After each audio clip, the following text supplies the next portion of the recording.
This is a torsion table. It's of my own design, and I've named it a torsion table because of these torsion rods that stabilize it and make it extremely rigid and strong. And the first thing I have to do is lay out my parts and then make sure that the glue is spread on the insides of the mortises and that I don't have too much glue, because if I have too much glue, it will stop things from going in tightly together.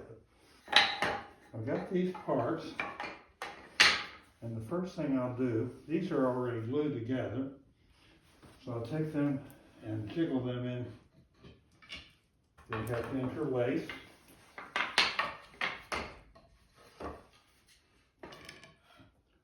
I'll push that in.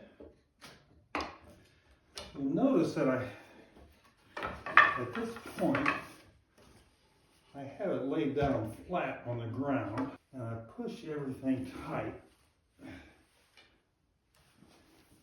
And then I'll measure here and here. You see, when it's first assembled, it could go any which way. So I want to make sure that this distance and this distance are exactly the same.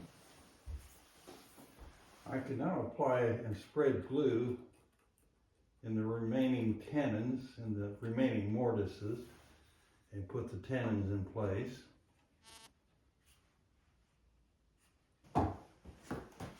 And press the legs in place.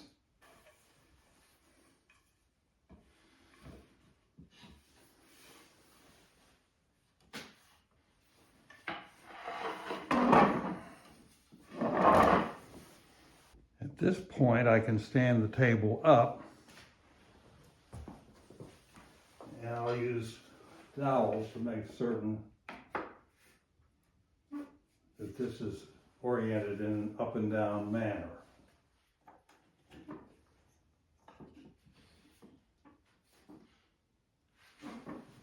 And the level will help you to do that.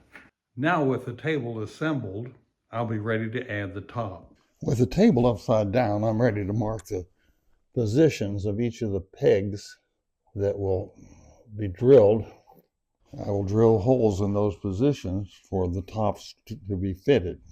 I use a drill press where I can to drill the holes for attaching the top. Where the drill press offered insufficient depth to reach the spot where the hole needed to be drilled, I used a Milescraft drill brace to drill at the exact spot. This gives me a very precise depth of cut, so the drill bit doesn't appear on the opposite side. And then I'm ready to assemble.